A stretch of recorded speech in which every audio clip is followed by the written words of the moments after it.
네, 감사합니다. 예, 주님 안에서 여러분께 문안 인사드립니다. 다 평안하십니까? 예, 정말 새해 복 많이 받으시기 바랍니다. 이렇게 연두에 귀한 집회에 참여하시고 또 한 해를 설계하시는 모습을 보니까 아주 보기 좋습니다. 예, 젊으신 분들 또 우리 또 연세 드신 분도 많으신데요. 이렇게 통일에 대한 관심, 염원, 뜨거움, 특별히 우리 이제 연세가 좀 드신 분들은 어느 정도 이해가 갑니다. 왜 통일을 소원하는지. 그러나 우리 젊은 분들은 어떤 애착이 없잖아요. 그렇죠? 관계도 없고 가족도 뭐 있어도 굉장히 먼 관계일 것이고 간접적이실 텐데 그럼에도 불구하고 그 열기가 식지 않았다는 것은 아직도 우리 민족을 하나님께서 사랑하시는 증거라고 생각을 합니다. 여러분 마음속에 하나님이 원하시지 않는다면 여러분 마음속에도 통일에 대한 염원을 주시지 않을 것이라고 믿어요. 여러분 마음속에 그런 마음이 있다는 건 하나님이 아직도 계획이 계시다는 것을 반증하는 것이라고 그렇게 생각이 됩니다. 우리가 아무리 심각한 주제를 다룰지라도 새해인데 그렇죠? 제가 시 한 수 읊어드리지 않을 수 없는 것 같아요. 그래서 그냥 이 주제에 관계가 있든 없든 새해라는 것은 나 자신을 돌아보는 계기이기 때문에 한번 나 자신을 돌아보고 그 다음에 남의 생각도 한번 해보는 그런 시간으로 갖겠습니다. 제가 시 한 수 읊어드릴게요. 그때 왜 그런 시입니다. 저 사람은 거짓말을 너무 좋아해. 저 사람과는 결별해야겠어 하고 결심했을 때 그때 왜 나의 수많은 거짓말했던 모습들이 떠오르지 않았을까? 떠오르지 않았지?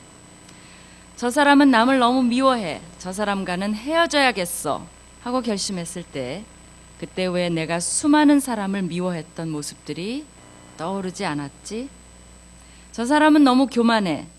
그러니까 저 사람과 그만 만나야지 하고 결심했을 때 그때 왜 나의 교만했던 모습들이 떠오르지 않았지? 저 사람은 너무 이해심이 없어.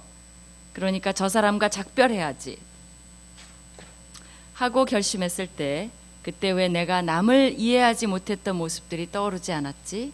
이 사람은 이래서 저 사람은 저래서 하며 모두 내 마음에서 떠나보냈는데 이젠 이곳에 나 홀로 남았네. 김남기 씨가 쓰신 건데요. 어떠세요? 마음에 드세요? 동감이 가시나요?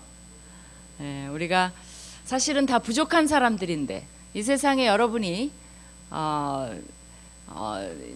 다 어느 기관, 어느 장소, 어느 뭐 교회, 어느 곳에 가든지 내 마음에 쏙 드는 완벽한 사람이 없어요. 사실 따지고 보면 우리 각자 자신도 자기 자신도 자기 마음에 안 들어요. 그렇죠? 하물며 이런 시를 읽다 보면 그런 생각이 들어요. 우리도 그런데 사실은 하나님이 우리를 보시기에 저도 이렇게 너무나 많은 사람을 대하다 보면 우리 요새 말로 그래서 짜증나, 그죠? 짜증나는 사람도 있어요. 우리가 판단해도 그런데 하나님 보시기에 우리는 얼마나 많은 흠이 있고 생각하는 것이 다 악하고 사실은 이기주의적이고 그럼에도 불구하고 우리를 사랑하신다는 그 사실이 우리 자신에게 도전이 되기를 바랍니다. 그러니까 여러분 자신도 마음에 안 들어도 그냥 사랑하세요. 왜 그러냐면 하나님이 받아주셨기 때문에. 또 우리 대한민국에서 지금 되어지는 일들이 마음에 안 들더라도 각자 최선을 다하는 것이라고 생각하고 우리가 받아주고 이해하고 함께 나가는 것이 중요할 것이라 생각합니다. 여러분 북한 사람들 막연한 어떤 뭐라 그럴까요? 호기심, 신비함, 또 숨 가려진 것에 대한 어떤 궁금함 뭐 이런 것들도 있을 수 있어요. 괜히 낭만적이라고 생각할 수도 있어요. 근데 저도 가봤거든요. 막상 가서 만나보면 별로 정 안 듭니다. 근데 또 어떤 면을 보면 같은 사람이구나 라는 것을 느낄 수가 있었어요. 그러니까 그것이 왔다 갔다 해요. 어떨 때는 저도 이제 같이 쭉 며칠을 있어 봤는데요. 우리가 이제 제일 인간적으로 느꼈을 때는 뭐냐면 그쪽 팀이랑 우리 팀이랑 이게 남북으로 갈리면은 싸우니까 우리가 이제 우리 팀하고 우리 팀도 가르고 그쪽 팀도 이렇게 서로에서 이렇게 북한 남한 팀 한 팀이 되고 북한 남한 팀 한 팀이 돼서 그 우리가 묵었던 장소에 볼링 하는 데가 있어요. 그래서 볼링을 같이 했어요. 그러니까 하나가 되더라고요. 왜냐면 이 사람들도 서로 열받아 갖고 우리 같은 팀 이기려고 그래갖고 막 자기 팀 북한 팀한테도 뭐 어쩌고저쩌고 막 못하게 볼이 못 들어가게 이거 볼링 다 못 무너지게 핀이 막 욕하고 이런 모습에서 우리가 다 땀나고 막 이런 걸 보니까 그때 너무 인간다운 걸 느꼈어요. 그래갖고 서로 막 웃고 이겼다고 신나하고 뭐 하이파이브 하고 그런 것들 하는데 또 그러고 나서 다니다 보면 살벌한 순간이 있어요. 우리가 말 한마디 잘못했다 그래갖고 막 뭐 1시간 동안 화내고 굉장히 뭐 피도 안 들어가게 막 얘기하는 거 보면 뭐 이름을 적어내겠다는 둥 막 이러는 거 보면 또 정이 팍 떨어져요. 언제 우리가 이랬나 싶게. 그러니까 그런 살벌함이 있습니다. 그렇게 나이브한 일은 아닌 것 같아요. 그래서 여러분이 막연한 그런 거보다는 그 사람들도 똑같아요. 사람이에요. 인간이에요. 죄인들이에요. 못된 건 못됐고 좋은 건 좋아요. 그러니까 우리가 이런 것들을 프랙티컬하게 이해하면서 어떻게 접근해 가면 좋은지 라고 서로 머리를 맞대고 생각해 보기를 원합니다. 아까 소개해 드린 대로 저는 구약학자입니다. 그래서 제가 부탁받은 주제가 뭐냐면 구약 성경과 우리의 현재를 한번 연결시켜 보는 거예요. 그거 참 고민스럽습니다. 저는 구약만 하라면 너무 편한데 거기에 더해서 현재가 주어졌을 때는 이 시간대가 너무나 멀죠. 구약은 우리랑 한 3,000년간의 간격이 있습니다. 그럼에도 불구하고 어떻게 뭐 3,500년이죠. 그 아브라함 그 모세 시대로 하면 뭐 더 먼 시대이긴 하겠지만 어쨌든 이것저것을 생각을 해봤습니다. 그래서 이것이 뭐 완벽하다라기보다는 그냥 이것저것 생각해 본 것과 우리의 현실을 연결해 보는 그런 시간을 갖도록 하겠습니다. 잠깐만요. 제일 먼저 여러분 아마 교재를 받으셨을 거라고 봐요. 그래서 교재라기보다는 그냥 아웃라인을 간단하게 드렸는데요. 구약에 대해서 다 기독교인이신지는 모르겠어요. 근데 이제 그런 것으로 믿고 구약에 대해서 구약의 남북 관계는 어떻게 돼 있나 그런 점들을 좀 함께 살펴보고자 합니다. 이제 구약도 참 재밌는 게요. 우리도 남북인데 거기도 남북이에요. 그래서 구약에서는 어떻게 분단 국가가 되게 되었나, 그리고 하나님은 그 사람들을 왜 분단 국가로 만드셨는가, 그리고 어떻게 다루셨는가, 그리고 그 분단 국가의 종말이 어땠는가, 이제 이런 것들을 한번 역사를 간단하게 훑어보고자 합니다. 근데 이제 이 분단 국가를 나누기 전에 그 시초로 이렇게 올라가면요, 한 가정사로 이야기를 시작할 수가 있어요. 누구의 가정사냐면 여러분이 잘 아다시피 야곱의 가정사입니다. 야곱이 하란에 가서 자기 삼촌 집에 가서 삼촌의 딸들을 아내로 맞이하는 장면이에요. 근데 야곱은 누구를 더 사랑했냐면 딸이 둘이 있는데 이 야곱도 뭐를 따졌냐면 얼짱을 따졌어요. 그래서 이 라헬이라는 여자는 아름다웠다라 그랬어요. 근데 레아라는 그 언니는 시력이 안 좋았다 그랬는데 그 말은 뭐냐면 진짜 눈이 안 보여서 안경 썼냐 그 얘기가 아니라 눈은 마음의 창입니다. 그러니까 눈이 아름답지 않았다는 건 결국 뭐예요? 이쁘지 않았다라는, 얼짱이 아니었다라는 그 얘기를 한 거예요. 그러니까 언니는 안 예쁘고 동생은 예뻐요. 야곱이 여러분이 영적이라서 영적인 면을 보지 않지만 외모를 보고 사랑에 빠진 것 같아요. 그래서 이제 라헬을 좋아합니다.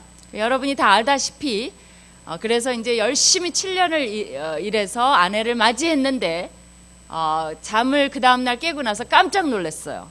전혀 저도 그게 미스테리입니다. 어떻게 신부가 바뀌었는데 모를 수가 있냐는 거죠. 7년을 그렇게 사랑했는데. 근데 몰랐던 것 같아요. 왜냐하면 너무나 생각도 안 했기 때문에. 그래서 아침에 깨보니까 신부가 바뀌었어요. 이 삼촌이 꾀를 써서 레아, 안 이쁜 그 첫 딸을 들여보냈습니다. 그래갖고 또 두 번째 자기가 사랑하는 아내를 얻기 위해서 이제 7년을 일해야 되는 그런 사건이 나와요. 그래서 7년을 일하기로 하고 7일 만에 라헬을 아내로 맞이하게 돼요. 그래서 이제 그 두 불행한 여인 관계에서 이야기는 시작이 됩니다. 사실 이 세상에서 가장 불행한 여인 한 사람을 꼽으라면 저는 레아를 꼽고 싶어요. 왜 그래요?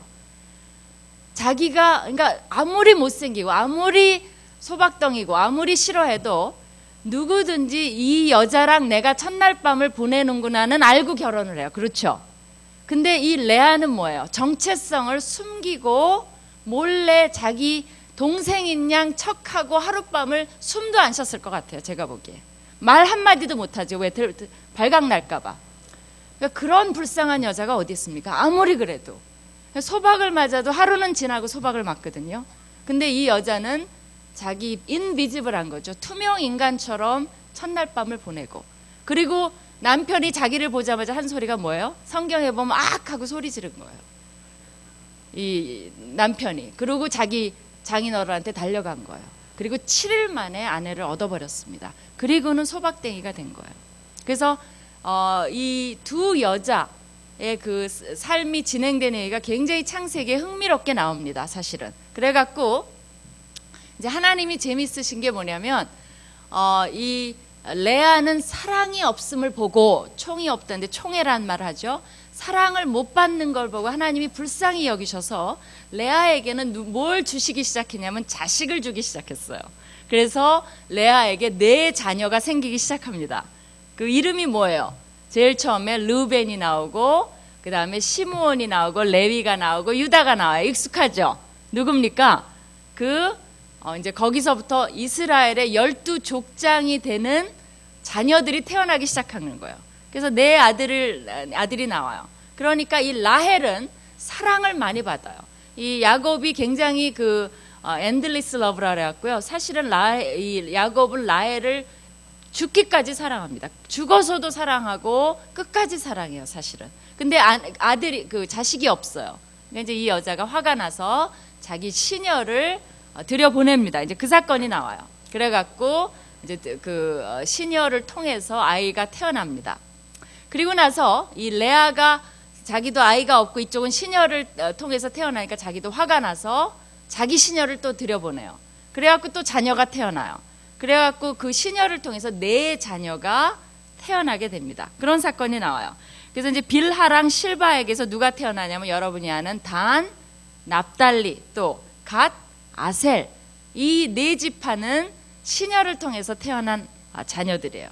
그 다음에 하나님이 또 레아를 불쌍하게 여기셔서 또 자녀를 주십니다. 그래갖고 태어난 아들이 누구냐면 이사갈과 스불론입니다. 그렇게 해서 태어난 게 유명하지 않죠. 그 사이에 태어난 사람들은 처음이 유명하고 그 사이는 그렇게 유명하지 않은 집하고, 이제 그렇게 하다가 하나님이 드디어 마지막에 이 라헬을 불쌍히 여기셔서 자녀가 태어나는데 유명한 자녀가 태어나죠. 누가 태어납니까? 요셉이 태어나게 돼요. 그래서 요셉과 베냐민이 태어나게 됩니다. 그래서 제가 하나님이라면 이스라엘을 택하시고 12지파를 형성하는 데 있어서 멋지게 할 것 같아요. 막 이 세상에서 가장 아름다운 여자, 아주 현모양처 같은 여자, 그런 사람을 한 명 택해갖고 완벽한 12아들을 줄 것 같은데 하나님은 그렇게 하시지 않았어요. 이 두 여인의 알력 속에서, 아기 다툼 속에서 이러쿵 저러쿵 하고 둘이 막 싸워요. 둘이 또 여자가. 그렇게 해서 태어난 12아들들이 이스라엘의 파운데이션, 기초가 되는 이제 12지파가 태어나게 됩니다. 그래서 여러분이 이제 거기서 이제 기억하셔야 될 거는 그렇게 해서 이제 12지파가 태어난다는 거죠. 근데 이제 그 중에서 왜 유다가 이렇게 선택이 되느냐? 사실은 뭐 여러 가지 사건이 거기서 이루어집니다. 근데 이제 하나님이 그 루벤, 그러니까 이제 루벤이 있고 그 다음에 이제 시므온이 있고 레위가 있고 유다가 있고 이렇게 되죠. 그러니까 원래는 장자순으로 가요. 그러니까 하나님이 그 순서를 굉장히 지키십니다. 질서의 하나님이니까. 근데 루벤은 나중에 그 아비 라헬의 이제 라헬이 죽어요. 베냐민 낳다 죽잖아요. 베냐민 낳고 죽죠. 그러고 나서 라헬의 시녀와 루벤이 잠자리를 같이 하게 됩니다. 여러분이 그거를 좀 생각해 보셔야 되는 것이 왜 루벤이 그런 짓을 했을까요? 우리 이제 여기 좀 어린 자녀들도 있는 것 같은데 성경에 나쁜 얘기도 많이 나오거든요. 성경에 다 좋은 게 아니에요. 그러니까 어떤 부분은 절대로 읽으면 안 돼요. 성년이 되기까지. 그래서 그 루벤이 우리 이제 잠자리를 하는데 왜 그랬을까요? 배경이 조금 있습니다. 그냥 성적으로 문란해서가 아니라 사실은 루벤이 성장하면서 뭘 보고 자랐냐면 자기 어머니의 눈물을 보고 자랐어요. 굉장히 서러워하는 모습을 보고 라헬의 시녀가 죽자마자 이 루벤은 라헬이 사랑했으니까 그 시녀가 아버지 자기 어머니의 위치를 또 뺏을까 봐 그게 두려웠던 것 같아요. 그래서 그 잠자리를 같이 함으로써 아비의 노여움을 삽니다. 그래서 루벤이 일종의 장자권을 상실하게 돼요. 그렇게 되고 레위와 시므온은요 또 이렇게 돼요. 디나라는 딸이 있는데 레아가 난 딸입니다. 그러니까 자기 친누이죠. 그렇죠? 그래서 레위와 시므온 어떤 사건이 있냐면 디나가 세겜이라는 곳에 갔다가 그곳에 그 족장의 아들이 이 디나를 좋아해요. 그래서 강간을 합니다. 그 부분도 또 읽으면 안 돼요. 창세기인데 이 참 지저분한 얘기가 많이 나오는데 강간을 하고 그 딸을 원해요. 네 누이를 내 아내로 달라 그래요. 근데 그 사건에 대해서 야곱이 아무 소리를 안 합니다. 왜 그러냐면 야곱은 세겜 족속을 두려워해요. 자기의 딸이 강간당한 것보다는 그 족속하고 관계가 틀어지면 어떻게 될까봐 그걸 더 두려워해서 아무 말을 안 합니다. 근데 거기에 분해한 게 누구냐면 레위와 시므온이에요. 왜 그래요? 어떤 관계가 있습니까? 디나는 레아의 자식이에요. 그러니까 이 아들들은 어떤 의식이냐면 피해 의식이 있어요. 저 아비가 또 우리 레아의 자식들을 차별하는구나. 그런 생각 때문에 이 사람들한테 무슨 제안을 하냐면 너희가 할례를 받아라. 우리 이스라엘 백성은 할례를 받아야 되니까 할례 받은 족속 아니면 우리가 상대를 안 하겠다 그래요. 그래서 할례를 받게 합니다. 그럼 할례 받으면 할례가 뭡니까 사실은? 이거 좀 웃기는 다 성인이긴 하지만 우리 요새 그 초등학교 3학년 아들이 있어요.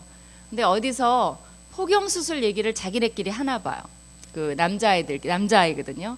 근데 얘는 수술을 너무 걱정을 해요. 그래갖고 매일매일 그걸 물어봐요. 엄마 군대 가려면 포경 수술 꼭 해야 돼. 그걸 매일 물어봐요. 왜 그런지 모르겠어요. 자기네끼리 아마 얘기를 했는데 그게 두렵고 아프다 이게 증폭이 됐나 봐요. 그리고 그걸 매일매일 걱정하는데 일종의 이제 그런 수술과 마찬가지죠. 할례라는 게. 그래서 이제 3일 동안 이들이 아파할 때 레위와 시므온이 가서 이 족속들을 다 죽여버립니다. 복수죠. 자기 누이에 대한 복수. 그렇게 해갖고 사실은 이 야곱이 이 아이들을 축복하지 않습니다. 그래서 이제 르벤, 그 다음에 시므온, 레위가 부적격이 돼버린 거죠. 그 다음에 유다가 나와요. 그러니까 유다가 사실은 별로 좋지는 않은 일도 했는데 왜냐하면 요셉을 팔자고 제안한 사람이 유다예요. 그런데 그럼에도 불구하고 그 일은 다 같이 저질렀으니까 유다가 선택이 된 겁니다. 어부지리로 이 세 사람이 밀려남에 따라서. 그래서 하나님이 유다 지파를 뭘로 선택해요? 메시아의 자손의 지파, 그러니까 메시아의 그 선조의 지파로 선택하는 계기가 돼요. 그 대신 요셉은 어때요? 요셉은 하나님이 선택해서 이스라엘 백성을 살린 그런 자죠. 요셉이 어떻게 됐어요? 애굽에 팔려갔는데 그것이 하나님의 계획하에서 이루어졌다라고 얘기를 하죠. 너희들은 나를 팔려고 했지만 그러나 요셉이 뭐라고 고백하냐면 하나님이 모든 사람을 구원하기 위해서 나를 애굽에 보내셨다라고 요셉이 얘기를 해요. 그래서 일종의 예수 그리스도의 모형처럼 나옵니다. 왜? 요셉 한 사람이 희생함으로 많은 사람이 그 당시에 기근 때문에 7년 기근 때문에 다 죽게 됐어요. 지금 IT 계속 얘기가 나오죠. 지진 조금 났는데 조금은 아니죠 물론. 그런데 지금 사람이 다 죽어가고 시체가 쌓여가고 난리가 아닙니다. 근데 여러분 생각해서 7년 기근이나 보세요. 다 죽습니다. 그 일대가 다 죽어요. 근데 누구 때문에 산 거예요? 요셉 때문에 산 거예요.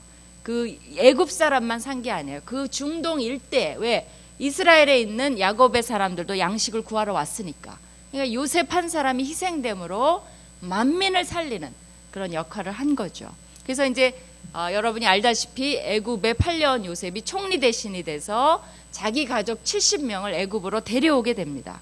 그래서 거기서 민족을 형성하는 고센 땅에서 이스라엘이라는 민족이 탄생하게 돼요. 그래서 이제 이 야곱 요셉 족속이 대신 이스라엘 지파로 들어가게 됩니다. 요셉의 자녀들이 그게 이제 에브라임과 므낫세죠. 그렇죠? 그렇게 해서 이제 레위가 빠지고 12지파가 형성이 되게 되는 거죠. 그래서 이제 요셉은 굉장히 큰 공을 세웠기 때문에 요셉의 두 아들이 누구냐면 에브라임과 므낫세. 그러니까 요셉 지파는 없어요. 에브라임과 므낫세 지파. 그 아들들 둘이 들어갑니다. 레위가 빠졌으니까. 그 중에서도 에브라임 지파가 일종의 이스라엘 전체의 장자권 노릇을 하는 거예요. 르벤이 장자지만 요셉이 장자로 대신합니다. 그리고 에브라임이 이제 그 전체를 대표하는 그런 지파로 부상하게 돼요. 그렇게 해서 이 이스라엘의 역사가 이어집니다. 이제 근데 왜 그러면 남북이 다 갈렸느냐? 이렇게 해서 이제 쭉 자손이 번창해 나왔죠. 민족을 이뤘죠. 그래갖고 이제 살다가 이 사람들이 이제 왕족 시대를 여는데 그 첫 왕이 누구예요? 사울이죠. 이제 사울이 드디어, 그 전에는 왕이 없었어요. 사사가 다스리거나 족장의 리더가 다스리거나 이런 식으로 이렇게 지방 분권화돼서 다스렸습니다. 그러다 보니까 적의 침입을 많이 받아요. 그러면 적들은 다 나라가 뭉쳐서 대처를 하는데 이스라엘은 지파별로 분열이 돼 있으니까, 나눠져 있으니까 도무지 통합이 잘 안 돼요. 그리고 모으려면 12지파의 족장들을 다 모아야 돼요. 이런 어려움이 있으니까 우리도 왕이 필요하다 해갖고 이제 왕권 시대가 시작이 된 겁니다. 그래서 뽑은 왕이 누구예요? 사울 왕이죠. 그 다음에 이제 사울이 자격을 박탈함에 따라 그 다음에 나온 왕이 누굽니까? 다윗 왕이죠. 그래서 다윗 왕. 다윗 왕은 어느 지파에 속해요? 유다 지파에 속해요. 유다. 이제 이렇게 해서 왕이 생깁니다. 근데 왜 어쩌다가 이 통일 왕국이 분열 왕국이 됩니까? 여러분도 잘 알고 계시죠? 누구 때문에 그렇게 됐죠? 누구 때문에 그렇게 돼요? 그렇죠. 다윗의 왕권을 물려받은 솔로몬 왕 시대에 이제 솔로몬이 치리를 처음에는 굉장히 잘했어요. 그리고 열심히 했는데 솔로몬이 누구 때문에 망하게 되냐면 아내들을 많이 둠으로써 망하게 됩니다. 단순히 여자고 아내가 아니에요. 그럼 여러분이 잘못 오해하면 여자 때문에 집안 망신했지 그렇게 하기가 쉬워요. 그게 아니에요.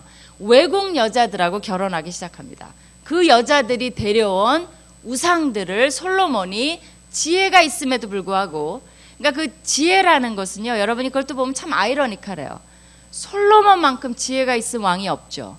근데 그 솔로몬은 그것을 제대로 쓰지 못했다는 겁니다. 그러니까 지혜가 있어도 다 소용이 없어요. 그것을 어떻게 쓰느냐에 따라 그 운명이 결정이 된다는 겁니다. 그러니까 솔로몬은 그것을 지혜롭게 뭘로 했냐면 많은 외국 여자들하고 결혼해서 동맹관계를 맺어서 평화를 유지하는 데 썼어요. 그렇게 하고 그 여자들이 데려온 우상을 섬기기 시작했습니다. 그런 결과로 하나님께서 어떻게 하십니까? 노하셔갖고 내가 솔로몬 때는 다윗 때문에 봐주지만 그 아들 때에 나라를 분열시키겠다, 이런 사건이 난 거예요. 그렇게 해서 솔로몬의 아들이 누굽니까? 르호보암이죠. 이제 르호보암 시대가 왔는데 이런 사건이 있었어요. 르호보암이 딱 왕이 되니까 이제 르호보암이 다 나를 따라라 그랬죠. 유다 지파죠. 다윗이 유다 지파고 솔로몬이 그 아들이니까 유다 지파고 그 아들 르호보암이 유다 지파죠. 그러니까 이 유다 지파가 이스라엘 전체를 다스리려면 조금 서로 마음을 통합하는 게 필요해요. 왜 그래요? 방금 말씀드린 그 족장의 역사 때문에 그래요. 누구한테 속합니까? 유다 지파는 라헬의 자손이에요. 그렇죠? 근데 레하의 자손들, 그 많은 자식들을 다 규합하려면 마음을 얻어야 돼요. 그런 이슈가 있습니다. 그러니까 여러분이 왜 이스라엘이 이렇게 분열되고 꼬이는가를 알려면 바로 거기서 제가 이야기를 시작한 게 그 이유예요. 그냥 마음을 주지 않아요. 왜? 배다른 자손이기 때문에.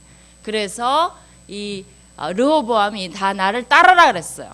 그러니까 이스라엘에 속한, 그러니까 그 레아의 자손들에게 속한 사람들이 와서 오케이, 솔로몬은 이렇게 치리했는데 너는 우리를 어떻게 치리할 것이냐라고 물어봤어요.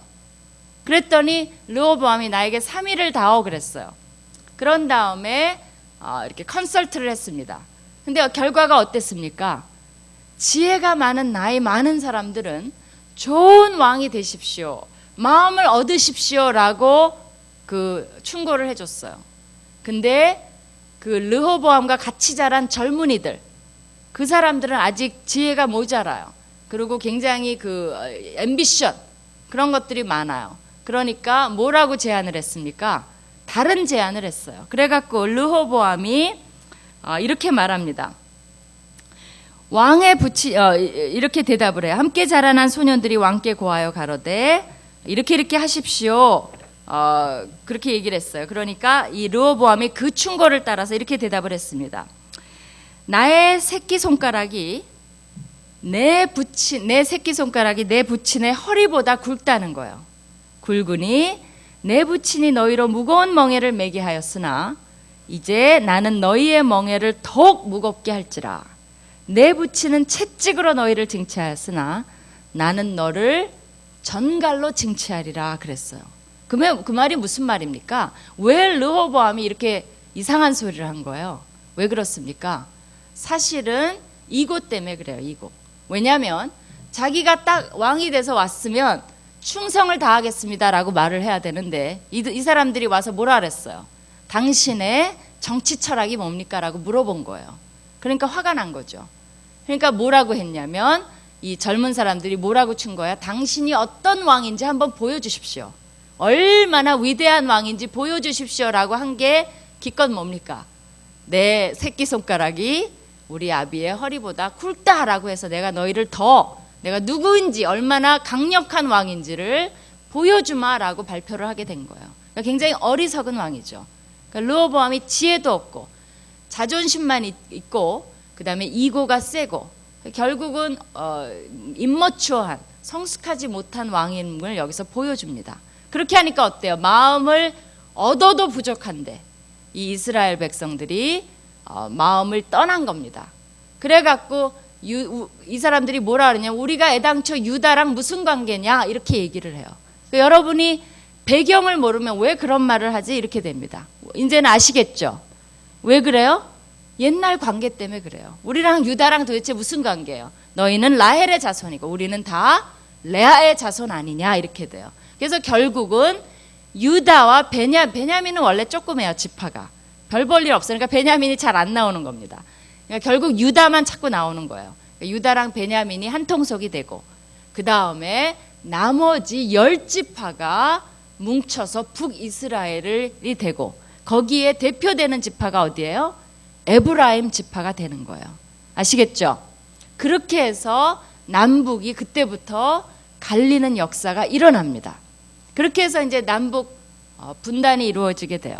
그러면 지금 남한이 아니죠. 남유다는 누가 다스려요? 르호보암이 다스려요. 근데 이제 북이스라엘은 누가 다스리냐면 자기네들끼리 왕을 뽑았는데 여로보암이라는 왕을 뽑습니다. 그래서 이제 이 여로보암이 이 북이스라엘을 다스리게 됐어요. 여러분이 그런 처지라면 어떤 정책을 쓰겠습니까? 어떻게 다스릴까요? 이제부터 분단 국가가 됐는데 이제 그 분단 국가를 이 여로보암이 어떻게 다스렸는지가 몇 가지가 나옵니다. 그가 했던 정책이요. 이제 제일 처음에 뭐냐면 종교 정책을 썼는데 예루살렘이 중심이죠. 그러니까 지금으로 뭐 남북하면 서울이 중심이나 마찬가지예요. 다 서울이에요. 예루살렘에 절기가 되면 3번 가야 됩니다. 그러니까 이 여로보암이 그걸 걱정한 거예요. 다 좋은데 이 사람들이 예루살렘에 한번 갔다 오면 마음이 변하지. 나에 대한 충성심이 떨어질 수 있지. 그거를 우려한 겁니다. 그래서 이들이 예루살렘에 가서 하나님을 예배하지 못하는 정책을 썼어요. 그래갖고 여로보암이 2군데, 왜냐하면 이 북이스라엘은 지역이 큽니다. 그러니까 저쪽 함경북도에 아니면 평양 이쪽 그쪽 그런 식으로 2군데를 정했어요. 어디를 정했냐면 베델하고 단이라는 2곳을 정했습니다. 그곳에다가 뭐를 만드냐면 금송아지 2를 만든 거예요. 그리고 이스라엘은 전형적으로 유일신입니다. 근데 뭐라 그랬냐면 이 금송아지들이 너희를 애굽에서 이끌어낸 너희의 신들이라 그랬어요. 그래서 다신교를 만들어요. 그리고 우상을 만들어요. 그리고 종교의 중심지를 옮겨버립니다. 그런 정책을 써요. 또 하나, 이 성전을 섬기는 사람들은 누구냐면요, 전형적으로 레위 자손입니다. 하나님이 그건 뽑았어요. 레위 자손은 성막을 섬겨라, 예배하는 것을 도와라, 말씀을 가리키는 자들이 되라. 그것이 레위 자손의, 지금으로 말하면 전도사님들, 목사님들, 교육자들입니다. 그분들이 그 일을 하게 돼 있어요. 근데 이 여로보암은 어떤 정책을 썼냐면 마음대로 원하는 사람, 자원하는 사람이 제사장을 해라. 그래서 제사장 제도를 바꿔버렸습니다. 그런 정책을 또 썼어요. 또 하나, 많은 곳에 되도록이면 사람들의 마음을 얻기 위해서 예배하는 곳을 해서 산마다 뭐를 지었냐면 산의 높은 곳에 산당을 짓고 그곳에서 신들을 예배하게 했어요. 뭐 이렇게 두 군데 올 것도 없이 그곳에 있는 곳에서 예배하게 해라. 그래서 많은 산당들을 지었습니다. 그것을 산당이라 그래요. 그 다음에 또 하나 뭐를 했냐면 절기를 마음대로 만들었어요. 근데 참 신기한 게 그 절기 하나를 정했는데 8월 15일로 정했습니다. 우리도 8월 15일이 굉장히 의미 있는 날인데 이 여로보암도 8월 15일을 나름대로 절기를 마음대로 정했어요. 하나님이 정해준 절기를 섬겨야 되는데 자기가 마음대로 절기를 정해서 그 절기를 섬기자. 그러니까 완전히 다른 체제가 이 북이스라엘에 생기게 된 겁니다. 이렇게 해서 하나님이 북이스라엘에 대해서는 굉장히 진노하는, 이제 북이스라엘이 신기한 게 뭐냐면요, 한 19명의 왕이 나왔습니다. 북이스라엘에. 거기는 왕조가 이어지질 못했어요. 몇 명 가다가 죽이고 다른 왕조가 들어서고 또 가다 죽이고 뭐 살인도 하고 뭐 이래갖고 여러 왕조가 들었습니다. 북이스라엘은 이어지질 못했어요, 사실은. 그런데 이 19명의 왕 중에서 의로운 왕이 한 명도 없어요. 한 명도. 그것이 북이스라엘의 처지가 됐어요. 이제 하나님이 그때부터 막 선지자들을 보내기 시작하죠. 북이스라엘에게 회개하라고. 제일 먼저 보낸 선지자가 누구냐면 사실은 호세아예요. 호세아. 그러니까 그 당시에 제일 먼저 호세아, 이제 뭐 아모스 뭐 이런 선지자를 북이스라엘에 보내기 시작합니다. 뭐 때문에 그래요? 너희가 회개하라는 거죠. 이렇게 되다 보면 잘못되면 패망한다는 것을 하나님이 진작부터 가르쳐주기 시작했습니다. 그런 역사가 일어나요. 근데 이제 여기서 우리가 한번 생각을 해봐야 될 것 같아요. 그게 이제 이스라엘의 역사인데 어떻게 보면 저는 너무나 비슷해요. 그리고 이제 유다는 어떻게 됩니까? 유다는 다행히 한 20명의 왕이 있습니다. 근데 그 20명 중에서 다 좋은 건 아니고요. 8명 정도가 의로운 왕들이 있어요. 그러니까 가끔 잊어버릴만 하면 좋은 왕들이 이렇게 나와서 종교개혁을 합니다. 그리고 하나님 마음에 흡족하게 많은 개혁들을 하고 하는 움직임이 유다에서는 있어 왔어요. 그러니까 유다가 더 나라가 길게 유지가 된 겁니다. 이제 이걸 따져보면 북이스라엘은 722년에 망해요. 근데 유다는 586년에 망하거든요. 그러면 하나님이 유다를 얼마나 더 오래 놔두신 겁니까? 몇 년이죠? 722 빼기 586 해보세요. 100몇 년 이상 훨씬 많게 그렇게 유지를 해주신 거죠. 그 이유가 뭐예요? 가끔가다 좋은 왕들이 나와서 그래요. 그래서 이제 우리가 그거를 한번 북한에 대비를 좀 해봤으면 좋겠어요.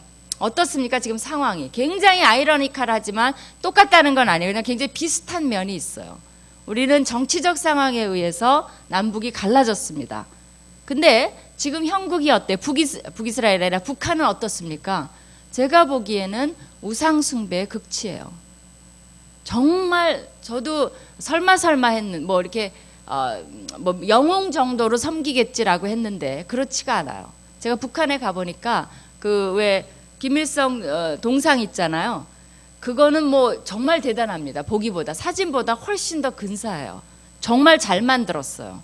그리고 사이즈가 뭐 제가 치수는 안 갖고 왔지만 보면 와 대단하다라고 사진 찍고 싶은 생각이 딱 듭니다. 근데 이제 그날 우리는 이제 절은 안 했지만 우리 보고 막 사진 빨리 찍으라고 화를 내는 게 왜 그러냐면 이제 저희가 물러가야만 뒤에 보니까 고등학생들이 줄을 쫙 서갖고요. 참배를 와요. 그래갖고 이제 돌아가면서 수학여행 겸 왔다가 그 동상 앞에 꼭 들립니다. 그럼 아마 다 한 번씩 거쳐가는 것 같아요. 고등학생들이 저 뒤에서 줄을 쫙 서서 기다리고 있어요. 근데 우리는 막 사진 찍고 그러니까 빨리 찍고 나오시오 막 이러는 거죠. 그래서 이제 우리가 나가고 나서 구경을 해봤더니 이 사람들이 다 고등학생들이 올라와서 거기서 뭐를 해요? 그 동상 앞에서 참배를 하는 거예요. 그리고 거기서 그 감상하고 묵상하고 그렇게 하고 가고 다 꽃 들고 옵니다. 우리 꽃 안 사 갖고 왔다고 굉장히 막 우리는 이제 거기 이제 여러 번 왔으니까 이제 요번에 생략합시다. 그래갖고 그걸로도 얼마나 신경을 했는지 몰라요. 그 신경전 있죠. 그런데 이제 우리는 끝까지 안 사가고 그냥 거기서 사진 찍고만 왔는데 이제 그런 광경. 또 저희 이제 한 분이 그 김일성 그 원래 살았던 생가가 있는 곳을 고향집이라고 합니다. 고향집 이름이 그래요. 근데 이제 우리 같이 갔던 일행이 모르고 그냥 좀 친해지니까 넋놓고 있다가 고향집 그거 우리 남한에서는 만두집 이름인데 그 말 해갖고요. 완전히 우리 쫓겨나는 줄 알았어요. 그러니까 완전히 그때는 경색을 해갖고 뭐 1시간 동안 이 사람을 비판하는 거예요.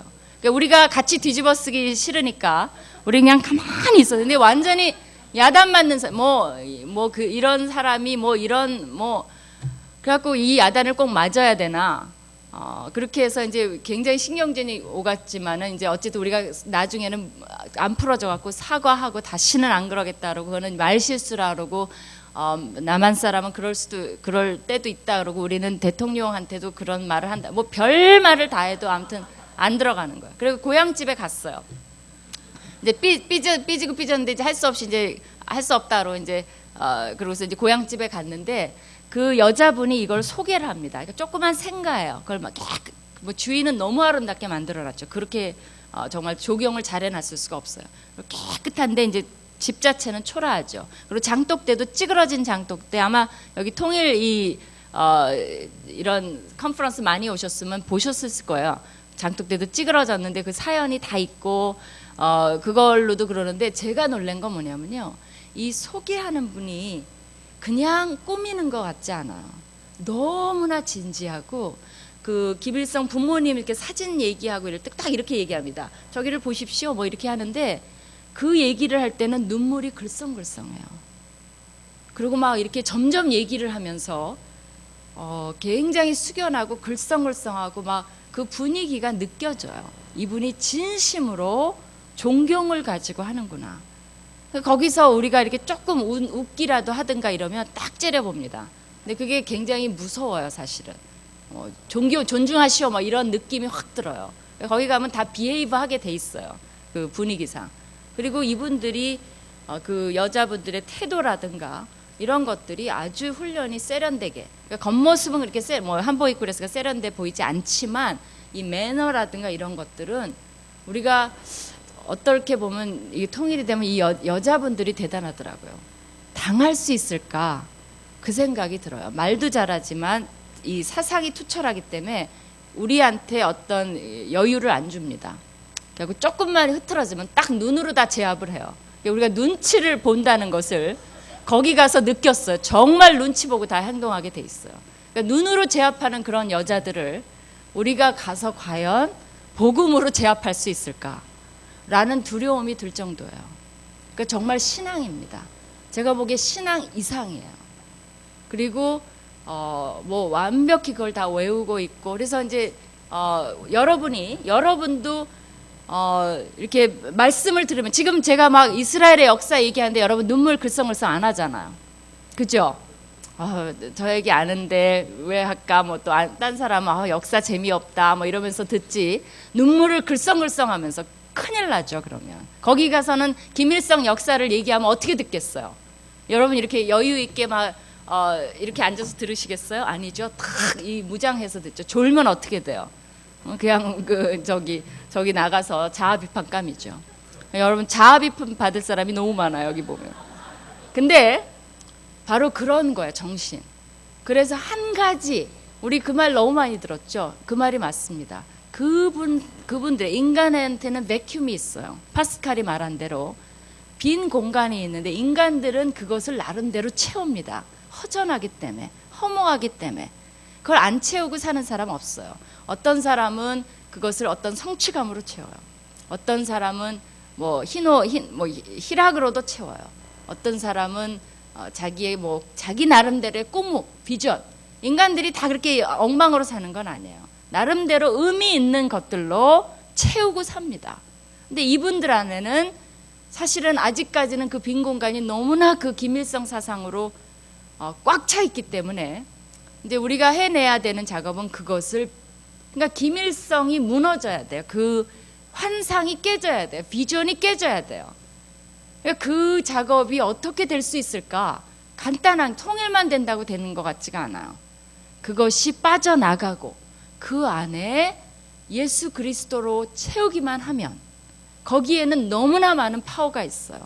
왜냐하면 이분들은 다 준비가 돼 있어요. 모든 것이 다 아버지 수령이 준 것으로 믿고 있어요. 그 신앙이 철저히 돼 있습니다. 그러니까 이것이 하나님으로 대치만 되면 언어도 바꿀 필요가 없어요. 정말 거기다 다 하나님만 넣고 예수 그리스도만 넣으면 이 사람들은 교육 끝입니다. 그런 게 이렇게 박혀 있어요. 레디가 돼 있다는 거죠. 그래서 그런 이제 역사를 갖고 있는데 우리가 이제 한 가지 생각해 봐야 될 것은 남북 통일이 뭐냐? 정치적 통일은 저는 아닌 것 같아요. 그리고 우리가 정치적으로 노력한다고 해서 하나님이 남북 통일을 이루어 준다라고 생각지 않습니다. 그 하나님의 때가 있어요. 그러니까 이제 이 북이스라엘을 하나님이 붙잡아 놓으신 것도 이유가 있고요. 그러니까 거기에 얘기를 하다 안 되니까 북이스라엘이 먼저 망하게 됩니다. 그리고 나서 남유다도 하나님이 붙들어 두신 이유가 있어요. 뭘 제일 먼저 노린 거냐면 북이스라엘을 보면서 교훈을 배우라는 거예요. 교훈을. 근데 남유다도 그 교훈을 배우지 못했어요. 그러니까 하나님이 하다 못해서 남유다도 무너지게 된 겁니다. 그렇다면 우리도 지금 하나님이 이 두 나라를 이렇게 갖고 계신 데는 이유가 있어요. 그러니까 아직은 레디가 안 됐다는 거죠. 준비가 안 됐다는 거예요. 그럼 어떤 준비를 해야 되냐? 우리가 이제 그것을 위해서 사실은 모인 거죠. 근데 이제 조금 더 그 이스라엘의 역사를 한번 보면요, 한번 그 예가 있습니다. 여호사밧이라는 왕이 있었는데요. 유다의 굉장히 의로운 왕이었어요. 그 여호사밧이 북이스라엘의 아하방은 뭘로 유명합니까? 아내로 유명하죠. 아내의 이름이 이세벨이에요. 그렇죠? 이세벨은 또 뭘로 유명해요? 바알 숭배로 유명하죠. 바알 숭배하면 또 유명한 게 누가 나옵니까? 엘리야, 엘리사가 그때 활동을 했어요. 왜 그렇게 기적을 많이 했습니까? 왜 엘리야가 제일 먼저 가뭄에서 가뭄이 들게 했습니까? 왜 그러냐면 바알은 이 풍요의 신이에요. 비를 내려주는 신이에요. 폭풍의 신이에요. 그러니까 사람들이 다 바알 숭배를 하니까 하나님이 엘리야를 통해서 뭘 말씀하신 거냐면 누가 진짜 신인지 보여주라는 거예요. 그러니까 엘리야가 뭐라 그랬냐면 내가 사신 여호와의 이름으로 말하노니 내 입이 떨어지기 전까지는 비가 안 온다 그랬어요. 그건 뭐냐면 바알에 대한 도전입니다. 그렇게 시작이 된 거야 사실은. 그래서 이제 서로 접전이 있지 않았습니까? 갈멜산에서. 그러고도 이제 이 이세벨이 얼마나 기가 등등한지 이 엘리야가 이겼음에도 불구하고 도망다니는 이제 그런 지경까지 됐어요. 근데 이 아하방, 그 못된 아하방하고 여호사밧 의로운 왕이 동맹을 맺었습니다. 그래갖고 이제 어느 날 이 아하방이 우리랑 같이 싸우러 가자. 저 아람 왕이 우리를 못 살게 구니까 우리 가서 전쟁을 하자 그랬어요. 그랬더니 여호사밧이 좋다라고 해갖고 같이 갔습니다. 근데 이제 그때 여러 가지 사건에 의해서 이 미가라는 그 예언자가 불길한 예언을 하니까 아하방이 뭐라 그랬냐면 너랑 나랑 옷 좀 바꿔 입자 그랬어요. 변장을 하자. 여호사밧이 또 좋은 왕이니까 그러자. 뭐 그게 대수냐 해갖고 옷을 바꿔 입었어요. 그래갖고 이제 싸우는데 이쪽에서 적진에서 저 사람 이제 여호사밧을 보고 저게 이스라엘의 왕 아합이 아니냐 해갖고 저를 잡아라 그랬어요. 그래갖고 막 그때 이제 여호사밧이 소리 지릅니다. 그래갖고 이제 그 장면이 나오는데 그 장면을 제가 잠깐 읽어볼게요.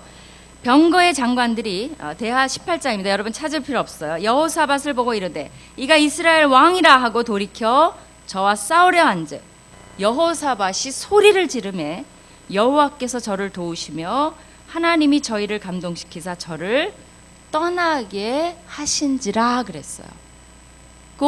이 얘기를 왜 하는지 좀 이따 말씀드릴게요. 그리고 아합 왕은 어떻게 됐냐면요.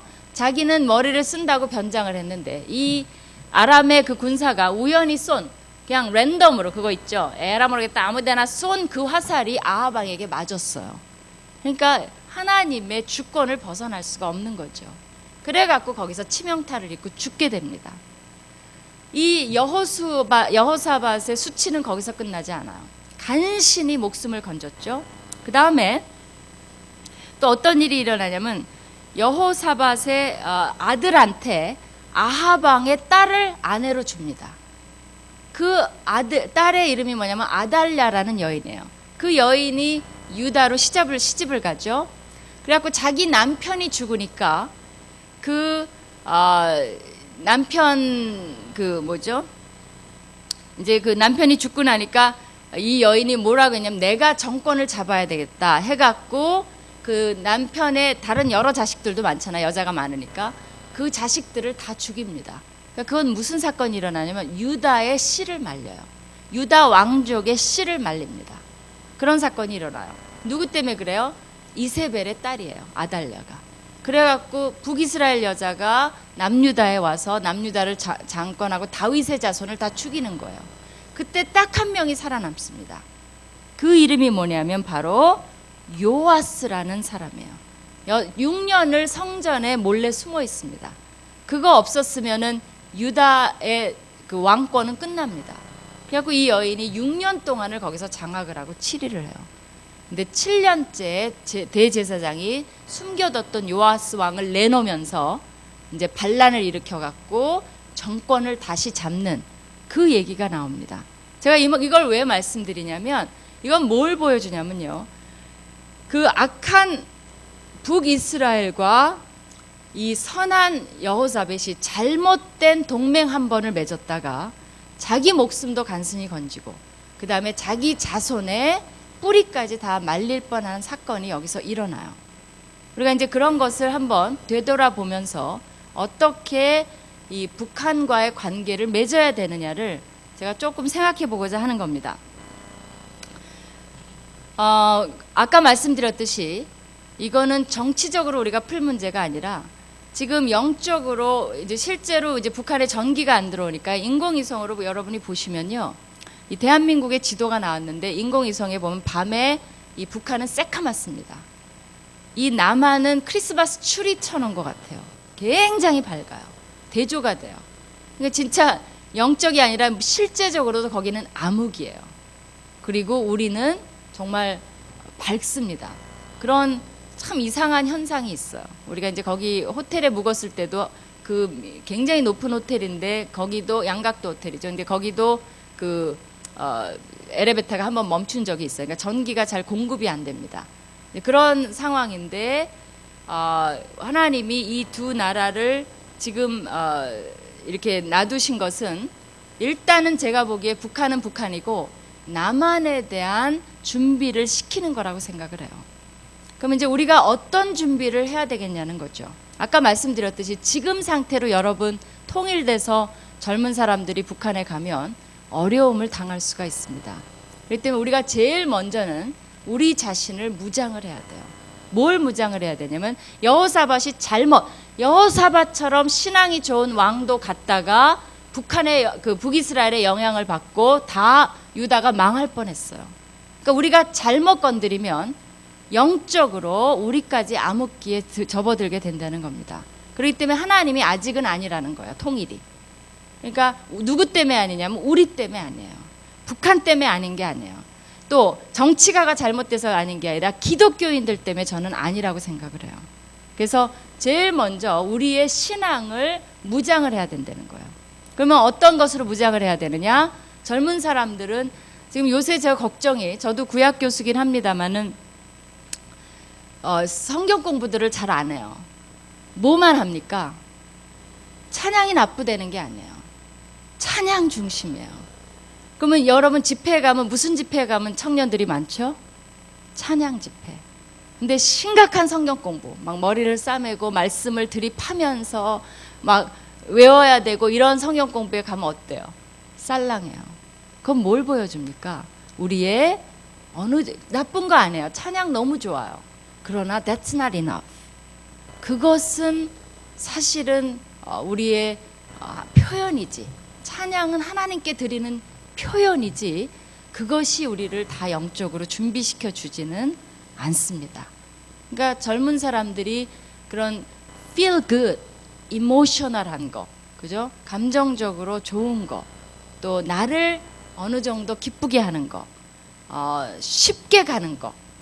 찬양 싫어하는 사람이 누가 있어요? 저도 좋아요. 1시간 내내 하면 너무 좋아요. 나의 카타르시스를 위한 거. 그러니까 어떨 때 우리 그 비판도 많이 하죠. 찬양이 하나님을 위한 거냐, 우리를 위한 거냐, 그렇죠? 그런 것으로 가는 것은 위험함이 있대. 밸런스가 필요하다는 거예요. 그래서 좀 더 무장된 성경 공부를 심각하게 하는 젊은이들이 많이 나와야 되겠다는 거예요. 안 그러면 여러분 저쪽에서 분명한 소리 하면 흔들립니다. 저 사람들은 논리적으로 철저히 무장된 사람들이에요. 그렇기 때문에 잘못하면 당합니다.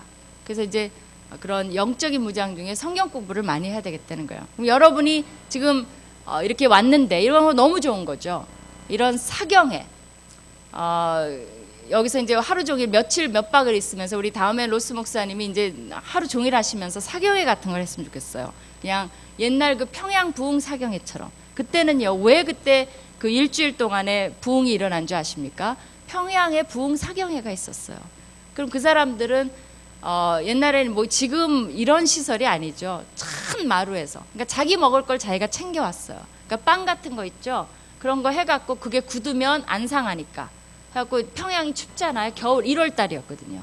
1월 뭐 14일 뭐 그때였으니까 그 평양 부흥이 일어난 게. 그러니까 그 추운데 놔뒀다가 딱딱한 거 그냥 먹는 거죠. 그러면서 하루 종일 뭐 했어요? 말씀 공부한 거예요. 며칠을. 그러니까 왜 여러분이 평양에 부흥이 일어났는지를 한번 생각해 보셔야 돼요. 어느 때 일어났습니까? 말씀을 듣는 가운데 일어났어요. 딴 게 아니에요. 그러니까 여러분이 우리가 그런 말씀의 운동이 일어나야 돼요. 그리고 젊은 사람들이 말씀으로 무장이 돼야 된다는 겁니다. 두 번째는요, 평양 운동의 시초는 뭐냐면 회개에서 일어났어요. 회개. 여러분은 아마 우리 북한을 통일해야 되면 전략을 세우고 우리가 뭐 가고 뭐 교환을 하고 뭐 이런 거 생각하는데 저는 근본이 그거부터 아직은 아니라고 생각해요. 두 번째는 뭐냐면 하나님이 우리를 보시기 때문에 그 평양 부흥에 불을 붙인 거는 회개 운동이었어요. 그때 이제 그 당시 그 상황이 나와 있는데요. 거기 이제 그 장면을 제가 조금 보여드리겠습니다. 여러분이 아마 작년에 그 2007년에 많이 들으셨을 거예요. 그때 저도 그때 하도 얘기를 많이 해갖고 2007년에 그때 이제 보면 잠깐만요.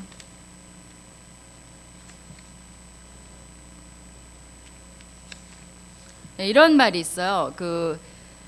여기저기서 많은 사람들이 번갈아 자리에서 일어나 지은 죄를 고백하는데 어떤 이는 마룻바닥에 털썩 주저앉아 울었고 또 어떤 이는 자기 몸을 바닥에 내던지고 주먹으로 바닥을 내리치면서 지은 죄에 대하여 괴로워하고 고통스러워하고 또 이를테면 선교사 방일양과 이기람의 한국인 요리사까지 다 지은 죄를 털어놓고 괴로워하며 달려와서 목사님 말씀해 주십시오. 나에게도 용서받을 수 있는 소망이 있는지요. 그러면서 그는 바닥으로 등 죄에 대한 고통과 괴로움으로 울고 또 울었다. 이런 식으로 회중들이 울면서 죄를 자백하였다. 기도회는 2시까지 이어졌다는 거예요. 그러니까 그때 그 광경들을 기록한 걸 보면요, 사람들이 너무나 죄를 뼈저리게 느껴서 그냥 죄를 고백하면 몸이 못 견디는 거예요. 그러니까 어떻게 한 거예요? 막 떼그루로 구르고 자빠지고 하나님 앞에서 막 몸부림을 치는 그런 장면이 이 평양 부흥에 그때 나옵니다. 죄 고백 이후에는 서로 원수로 지내던 사람들끼리 화해하는 역사가 일어났다. 예컨대 강유문, 한때 선교사 방일양의 조사였는데 그 사람과 김씨, 장대현 교회, 장로는 다른 교우들의 본이 되어야 함에도 불구하고 서로 반목질시했어요.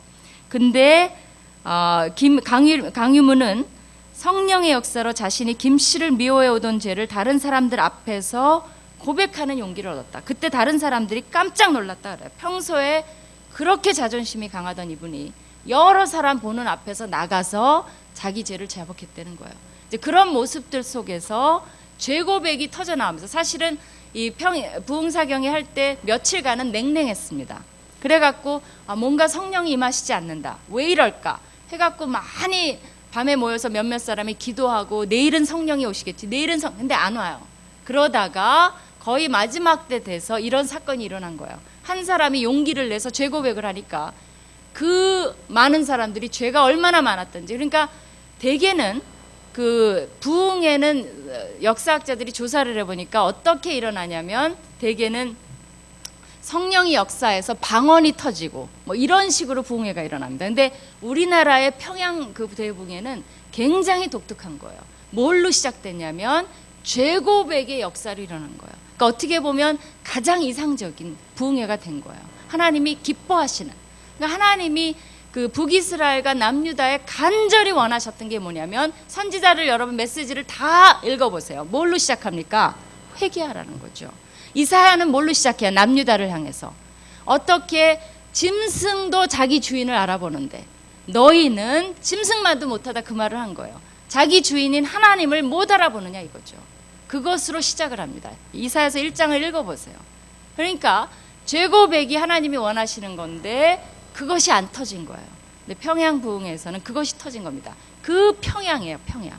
그러니까 제가 보기에는 하나님이 그것이 원산지였기 때문에 원조였기 때문에 언젠가는 하나님이 그 일을 저는 다시 일으키시리라고 믿어요. 왜냐하면 예루살렘이 비록 파괴됐을지언정 하나님이 그 이후에 구약을 쭉 읽어보면 예루살렘을 잊은 적이 없어요. 예수님도 뭐라 그랬어요? 예루살렘아 예루살렘아. 그렇죠. 그리고 계속 그 예루살렘이 센터입니다. 성지예요. 언젠가는 회복시키실 거예요. 그 약속이 구약의 곳곳에 있습니다. 제가 보기에 하나님이 언젠가는 평양을 회복시킬 거예요. 근데 그거를 누구를 통해서 하냐면 저는 우리의 회개가 필요하다고 생각해요. 그것이 그들의 문제가 아니에요. 우리의 회개. 왜? 우리한테 먼저 기회를 주셨다는 거예요. 우리가 이렇게 잘 살고 우리한테 이렇게 불이 많고 우리한테 경제적인 회복을 주셨고 우리한테 이렇게 많은 교인을 주셨고 한 것은 우리만 잘 먹고 잘 살고 너희만 구복신앙하고 네 원하는 것만 계속 빌고 사회적으로 어떤 그런 영향력이 없는 지금 우리 그러고 있잖아요. 교인이 30% 40% 국회에 기독교인 수가 반수가 넘습니다. 그 기독교인들이 지금 국회에서 어떤 일을 하고 있어요? 영향력을 미치고 빛을 발하고 막 싸우면 기독교인들이 무릎 꿇고 기도합니까? 거기서 기도하는 국회의원 봤어요? 그럴 수 있죠. 우리가 놓쳤을 수도 있죠. 방송에 안 내보냈을 수도 있죠. 그리고 또 훌륭하신 분이 많이 있습니다. 그러나 우리가 원하는 정도로 그것이 발산, 영향력 막 싸우고 그럴 때 기독교인 우리 어떤 당이건 한나라당이건 민주당이건 우리 기독교인 국회의원들은 그런 거 하지 맙시다. 그리고 정도를 지키냐는 거죠. 그러니까 그런 어떤 영향력이 우리 사회에 있냐는 거죠. 지금 개신교가 얼마나 많이 지탄을 받고 있습니까? 목표 이러죠. 끄떡하면 그 뉴스에 오르내리고. 그게 왜 그래요? 30% 40% 어떤 분은 50%까지 개신교라고 얘기를 해요. 그럼에도 불구하고 사회적 영향력은 뭐 끄떡하게 좋은 일 있으면 누가 나옵니까? 스님이 나오고 그 다음에 캐톨릭 신부가 나와요. 목사님들 잘 안 나옵니다. 그리고 목사자가 들어가면 신문에서 다 뺍니다. 절대 안 실어줘요. 여러분이 이제 그런 것을 보면서 우리가 다시 한번 사실 2007년도에도 많은 기대를 했었어요. 곳곳에서 평양 부흥했지만 여러분이 생각하기에 부흥운동이 일어났어요? 안 일어났어요? 조금씩 있었습니다. 하려고 했어요. 그럼에도 불구하고 우리가 기대하는 평양 대부흥에는 여기서 재확인되지 않았다는 거예요. 그렇다면 하나님은 아직도 뭐예요? 보류 상태죠. 또 다른 우리의 회개 운동이 일어나야만 제가 보기에 북한에 대한 준비가 서서히 이루어질 수 있다는 거죠. 그래서 제일 먼저는 여러분이 말씀으로 준비가 돼야 돼요. 그렇기 때문에 많은 청년들이, 기독 청년들이 재미있건 없건 싫건 좋건 말씀을 뿌리 깊게 배워야만 그 사람들한테 가서 정확히 전달할 수가 있어요. 두 번째는 말씀드린 대로 우리 안에 회개 운동이, 정화 운동이 일어나. 하나님은 거룩하지 않은 백성을 쓰지 않습니다. 거룩하지 않은 사람들을 도구로 사용해서 남을 변화시킬 수가 없어요. 그렇기 때문에 우리가 먼저 빛이 돼야 된다는 거죠. 우리 개신교가 변해야 되고, 그러기 위해서는 우리 스스로가 먼저 변화의 산실이 돼야 된다는 겁니다. 그 다음에 세 번째는 지금 현재 할 일은 뭐가 있습니까? 두 가지가 있어요. 인도주의적인 차원에서 저는 계속해야 된다라고 생각해요. 그러나 지금 CCC도 저렴소가 있어요. 그 농장이 있습니다. 제가 가봤어요. 가봤는데 직접 있는데 못 가고 이제 거기 있는 곳에서 저렴소를 또 가져오려고 하는 그 마을을 방문 탐사해 본 거예요. 사실은 그러기 위해서 한 거예요. 이 마을에 할 수 있나 없나. 근데 가보니까 그 저렴소로 치즈도 만들고 요구르트를 만들고 그 주위에 있는 노인들하고 아이들 있죠. 보육원. 그 아이들에게 왜 저렴소를 했냐면요. 소젖은 굉장히 알레르기가 많습니다. 그리고 아이들이 소화를 못해요. 그 락토스가 그런 게 없으면은 어렸을 때부터 안 먹으면 우리도 없습니다, 사실은. 근데 염소젖은요 알레르기가 없어요. 그냥 소화할 수가 있어요. 그 냄새만 좀 제거가 되면. 그래갖고 그걸로 보낸 거예요. 너무나 많은 사람들이 그게 이제 평양까지 요구르트를 만들어서 오고 그러더라고요. 그래서 그런 이제 일을 하고 있는데 굉장히 고마워요. 거기 가보면 대학생 선교회라고 써 있어요. 그리고 이제 그 스위스 CCC에서 도와줍니다. 몰라요. 이게 대학생 선교회랑 스위스 CCC가 같은지 몰라요. 거기는 스위스 뭐라고 얘기를 하면서 그 사람들이 와서 치즈 만드는 거 도와주는. 근데 CCC 그 스위스 스텝이거든요. 그렇게 이제 일을 같이 하고 있는데 이름도 다 그대로 걸고요. 이 사람들이 다 알고 있어요. 그러니까 정부 차원에서 하는 거는 굉장히 시비가 많지만 민간 차원에서 확실히 그곳에 들어가서 이 인도주의적인 차원으로 하는 것들은 효과가 좀 있습니다. 정말 어떤 이제 분들은 그게 다 군으로 간다 그래갖고 싫어하지만 그건 정부 차원에서 주는 건 그럴 수 있어요. 제가 보기에는. 그러나 이 사람들이 민간 차원이면 굉장히 귀찮아하는 게 있어요. 뭐라 그러냐면 돈만 주고 말라고 자꾸 얘기를 합니다. 우리 보고 오는 거 싫어해요. 왜냐면 보여줘야 되거든요. 그러니까 악착같이 가야 돼요. 가서 보고 확인하고 그리고 돼 있으면 주고 안 그러면 중간에 또 바꿔요. 사업도 바꿔요. 그리고 돈 달라고만 얘기합니다. 그건 뭐냐면 자기네 원하는 대로 하고 싶다는 거예요. 그래서 우리가 철저히 지혜롭게 감시하면서 민간 차원에서 돕는다면 그거는 반드시 효과가 있다는 거죠. 두 번째는 우리가 지금 현재 여러분이 그 차원에서 이제 NGO가 될 수 없다면 두 번째는 여러분이 기도함으로써 기도를 심는 일을 게을리하면 안 되겠다는 거예요. 우리가 다 아는 원리 같지만 기도하는 뭉쳐서 우리가 기도하는 것과 그렇지 않은 것은 하나님의 역사하는 힘이 다릅니다. 그리고 제가 가봐서 이제 놀란 거 하나 뭐냐면요. 우리 안내하는 사람이 이제 볼링 하다 그랬는지 몰라도 허리가 이제 삐끗했어요. 그래갖고 아파갖고 이러고 다녀요. 그래서 제가 옆에 다니면서 제가 좀 기도를 해드리면 이렇게 좀 기도하고 이렇게 하면 나을 것 같은데요. 그랬어요. 그랬더니 안수 기도요. 그걸 아시더라고요. 그러니까 너무나 많은 사람들이 와서 그 얘기를 다 하니까 그 용어도 알고 있어요. 그리고 또 밥 먹을 때는 의뢰이 그래요. 목사동무 기도하시라요. 그리고 예우를 갖춰줘요. 그러면 이제 우리가 기도하죠. 근데 그 사람들이 우리한테 질문한 게 있는데 저는 그 질문에 너무 놀랐어요. 답을 못했어요. 왜 당신들은 먹을 때는 기도해놓고 다 먹고 나선 기도 안 하냐요. 그렇죠? 그러니까 이 사람들 시각이 너무나 신선한 거예요. 너무 우리한테 얌체 같다는 거예요. 밥을 줬을 땐 좋다 그러고 감사히 먹겠다 그러고 다 먹었으면 하나님께 감사히 먹었다고 기도를 왜 하냐는 거예요. 그러니까 제가 깜짝 놀랐어요. 그래서 정말 우리가 이 북한이 열려서 들어오면 기독교가 너무 멋져지겠다. 이 사람들은 그만큼 순수한 건 있어요. 그런 것들 있는 그대로 보고 충성을 하려면 끝까지 하라는 거야. 이 사람도. 왜 우리는 자기네는 밥 먹고 나서 어버이 수령한테 굉장히 감사한대요. 주셔서 잘 먹게 해줘서 감사하다고. 근데 당신들의 신앙은 왜 그 모양이냐는 거죠. 그러니까 이 사람들이 얼마나 그게 순수하고 철저한 그 수령관으로 돼 있는지 알 수가 있어요. 그래서 우리가 이제 기대감을 가지고 우리가 이제 준비가 돼서 하나님, 여러분이 이제 이런 통일 캠프를 통해서 해야 될 건 뭐냐면 주님, 우리는 준비가 됐습니다. 보내만 주십시오. 라는 기도를 계속한다면 제가 보기에 그것이 때가 되는 열쇠라고 생각이 들어요. 그래서 이 통일 비전 그 청년들이 이제 딱 준비가 돼서 무장해서 갈 때만 기다리고 있으면 그때 하나님이 묘한 방법으로 저는 문을 열어주실 거라고 생각을 해요. 그러면 우리가 복음을 들고 밀고 들어가야 돼요. 그래서 각 사람을, 그때는 저희 아버님 이제 김종호 목사님이 그 말 많이 하셨는데, 가면 교회 깃발 내세우지 말자. 저도 동감해요. 우리 교회 여기 우리 교회 해서 또 교회끼리 싸우는 그런 거 말고 그냥 기독교 예수 그리스도의 이름으로 정말 깃발을 하나 만들었으면 좋겠어요. 그래서 그 기독교의 깃발을 가지고 정말 그 예수 그리스도 하나만 가지고 어디다나 그 깃발을 꽂은 거예요. 그 예수 그리스도의 깃발. 교회 이름은 아무것도 넣지 말고, 그리고 예수님의 이름으로 전도하고, 전도해서 스몰 그룹 만들어서 그 사람들을 무장시키고 순모임 시키고, 그죠? 셀 그룹 만들고, 그리고 한 사람 한 사람 붙어서 전도해서 키워야 돼요. 너무나 뽑아낼 게 많기 때문에 전도하고 놔두면 안 됩니다.